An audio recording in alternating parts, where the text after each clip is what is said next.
Hello friends, कैसे हो आप लोग। आशा करते हैं आप अच्छे होंगे, मस्त होंगे और आपका हमारे चैनल में स्वागत है।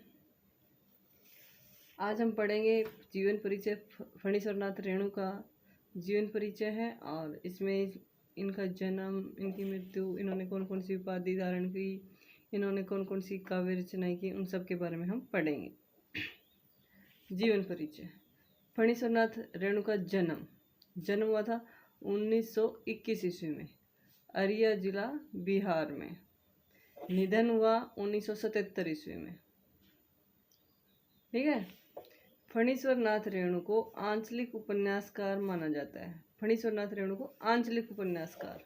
देखो, आंचलिक का मतलब क्या होता है कि हमारे जो ग्रामीण एरिया में जो भी काम होते हैं ना, रीति रिवाज हैं, जो भी ग्रामीण एरिया में कोई भी हो, चाहे शादी ब्याह, जन्म मरण, गांव की भाषा इसमें होगी। सारा ग्रामीण एरिया वाला जो भी होता है, संस्कृति, जो भी रीति रिवाज होती है, संस्कृति होती है हमारी, वो सब इनके उपन्यासों में देखी जाती है। तो इसलिए फणीश्वरनाथ रेणु को आंचलिक उपन्यासकार माना जाता है। इनकी प्रसिद्धि का कारण इनका आंचलिक उपन्यास मैलांचल है। इन्होंने उपन्यास लिखा था मैलांचल, बहुत अच्छा उपन्यास है जो 1954 में प्रकाशित हुआ। ऐसे भी पूछते हैं कि मैलांचल उपन्यास का मिलान करते हैं तो 2-4 उपन्यास दे देते हैं और उनकी डेट देते हैं, मिलान करो, ऐसे भी एग्जाम में आता है। तो इनका आंचलिक उपन्यास है मैलांचल। मैलांचल कब प्रकाशित हुआ? 1954 में प्रकाशित हुआ। देखो, अब इनकी काव्य रचनाएं। उपन्यास है मैलांचल 1954 में, प्रतिपरी कथा 1957 में, दीर्घ तपा 1963, जुलूस 1965, कितने चौराहे 1966, पलटू बाबू रोड 1979।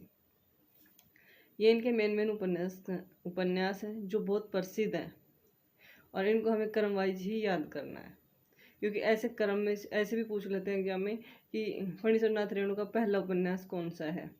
तो हमें पहला पता होना चाहिए कि पहला कौन सा है, तभी पता होगा जब हम याद करेंगे। या फिर ऐसे पूछ लेता है कि इनकी डेट क्या है, 2 इधर दे दी, 2 इनकी डेट आगे पीछे कर दी और मिलान करवा लेते हैं कि भाई कैसे मिलान करो। मैलांचल 1954 में है, प्रतिपरी कथा 1957 में है, दीर्घ तपा 1963 में है, जुलूस 1965 में है, कितने चौराहे 1966 है, पलटू बाबू रोड 1979। देखो, अब हम इनको ट्रिक के थ्रू याद करेंगे, वैसे याद ही नहीं होती। कुछ ट्रिक के थ्रू कर लेते हैं, कुछ वैसे कर लेते हैं, ऐसे अपना काम चल जाएगा एग्जाम में। और ये ट्रिक बिल्कुल आसान है, एक लाइन की है, आप इनको भूलोगे भी नहीं। बहुत आसान है, 1-2 बार आप इसको रिवाइज करोगे, 1-2 बार बोलोगे, 1-2 बार लिखोगे तो जब कितना हो जाएगी याद। देखो, रेणु बाबू रोड जुलूस पर, कितने आंचल दिल से तपे हैं। ये लाइन है, ट्रिक है आपकी, और इसको बड़ी आसानी से याद करते हैं। सिंपल सी लाइन है, कोई अटपटी नहीं है कि आपको याद नहीं हो सकती, कठिन नहीं है, बहुत आसान है, आप आसान से याद कर सकते हो। देखो, रेणु बाबू रोड जुलूस पर, कितने आंचल दिल से तपे हैं। देखो, रेणु से फणीश्वरनाथ रेणु, अब इसको एक्सप्लेन करके देख लो कि ये सही है कि नहीं। पलटू बाबू रोड, बाबू से हो गया पलटू बाबू रोड, जुलूस से हो गया जुलूस, पर से हो गया प्रतिपरी कथा, कितने से कितने चौराहे, आंचल से मैला आंचल, दिल से तपे का आप यहाँ पे अर्थ लोगे दीर्घ तपा। देखो, मैलांचल भी हो गया, प्रतिपरी कथा भी हो गया, ये देखो ये मैलांचल, ये प्रतिपरी कथा, तीसरा था हमारा दीर्घ तपा, तो ये दीर्घ तपा हो गया, ये चौथा जुलूस, और पांचवा कितने चौराहे, और छठा पलटा बाबू रोड। ये तो हो गया सिर्फ याद करने का कि भाई हाँ हमें याद हो गई इनके ये उपन्यास है। फिर से बोलोगे तो याद हो जाएगा, रेणु बाबू रोड जुलूस पर, कितने आंचल दिल से तपे हैं। ऐसी लाइन तो आसान से याद कर सकते हो, कोई दिक्कत नहीं है। तो ये होगा पलटू बाबू रोड, जुलूस, पर से प्रति कथा, कितने से कितने चौराहे, आंचल से मैला आंचल, दिल से तपे मतलब दीर्घ तपा। आप इसको 1-2 बार बोलोगे याद हो जाएगा। अब हमें क्रम वाइज भी याद करना है कि हम कैसे करेंगे, पहला कौन सा था, दूसरा कौन सा था। तो इसको याद करने के लिए हमें एक ट्रिक और बनाई है आपके लिए, अब बहुत आसान से याद कर लोगे। देखो, यहाँ पे हम चलते हैं आगे। डेट याद करने की ट्रिक है ये इसमें एमपी वाले डीजे की बाबू, एमपी वाले डीजे की बाबू। देखो, एम से महिला आंचल, पी से प्रति परिकथा, डी से दीर्घ तपा, जे से जुलूस, की से कितने चौराहे, बाबू से पलटू बाबू रोड। वही छः हुए, 1 2 3 4 5 6, वही छः उसमें थे। तो आप ये 2 ट्रिक याद कर लो, फणीश्वरनाथ रेणु के सारे उपन्यास आपको याद हो जाएंगे। देखो, एमपी वाले डीजे की बाबू, बताओ कहाँ आसान नहीं है? इतनी आसान है कि आप बोलते बोलते ऐसे ही चलते चलते याद हो जाएंगे आपको। एमपी वाले डीजे की बाबू, मैला आंचल, एम से, पी से प्रति परिकथा। देखो, एमपी वाले डीजे की बाबू, मैला आंचल, एम से, पी से प्रति परिकथा वाले को छोड़ दो, डी से दीर्घ तपा, जे से जुलूस, की से कितने चौराहे, बापू से पलटू बाबू रोड।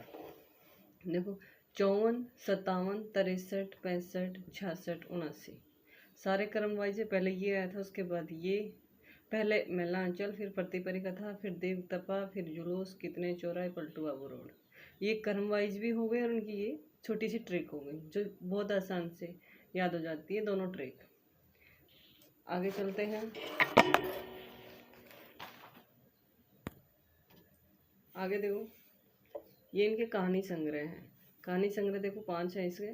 ठुमरी, आदिम रात्रि की महक, अग्निखोर, एक श्रावणी दोपहर की धूप, अच्छे आदमी। फिर से बोलो, ठुमरी, आदिम रात्रि की महक, अग्निखोर, एक श्रावणी दोपहर की धूप, अच्छे आदमी। अब इनको भी हम याद करेंगे ट्रिक से। जैसे, ठुमका आधी रात में अग्निखोर ने लगाया, ठुमका आधी रात में अग्निखोर ने लगाया। और श्रावण की दोपहर में अच्छे आदमी रेणु ने भी लगाया। देखो, आधी रात में तो लगाया अग्निखोर ने ठुमका, और श्रावण की दोपहर में अच्छे आदमी रेणु ने लगाया। ये दोनों ही बात याद रखनी है आपको, सारे कहानी संग्रह आपको आसान से याद हो जाएंगे। देखो, फिर से बोलो, 1 2 बार मेरे साथ बोलोगे, 1 2 बार बाद से याद करोगे तो याद हो जाएगा। ठुमका आधी रात में अग्निखोर ने लगाया, और श्रावण की दोपहर में अच्छे आदमी रेणु ने भी लगाया। इसने आधी रात में लगाया, इसने श्रावण की दोपहर में लगाया। दोनों याद हो जाएंगे। एक आधी रात से आधी रात्रि, और अग्निखोर से अग्निखोर, और श्रावण की दोपहर। अभी याद कराते देखो। ठुमरी, ठुमका से तो लगाओ ठुमरी। आधी रात्रि की महक यानी आधी रात, यहाँ से लेंगे।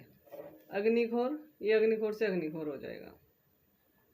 अगला है एक श्रावणी दोपहर की धूप। श्रावण की दोपहर में ये है, इसे लिखेंगे एक श्रावणी दोपहर की धूप। अच्छे आदमी से अच्छा आदमी हो गया। रेणु का मतलब है कि रेणु की कहानी संग्रह है, ने लगा। वैसे याद करो तो ये याद नहीं रहेगा रेणु का है या किसी और उपन्यासकार का है, ऐसे याद करोगे। ठुमका, ठुमका से ठुमरी हो गया। आधी रात से आधी रात्रि की महक हो गई। अग्निखोर से अग्निखोर हो गया। एक श्रावण की दोपहर में यानी एक श्रावणी दोपहर की धूप। अच्छे आदमी से अच्छे आदमी, रेणु से यानी रेणु के कहानी संग्रह ही है। ऐसे आपके सारे कहानी संग्रह भी याद हो जाएंगे। ये बहुत मोस्ट इंपॉर्टेंट है, इनको आप 1 2 बार ध्यान से पढ़िए, अपने आप ही याद हो जाएगा। इनकी संपूर्ण कहानियाँ यानी जो 5 ही कहानी संग्रह हैं, उनमें जो जो कहानियाँ हैं उनकी संपूर्ण कहानियाँ रेणु रचनावली भाग 1 के नाम शीर्षक से प्रकाशित है। रेणु रचनावली भाग 1 शीर्षक से प्रकाशित है।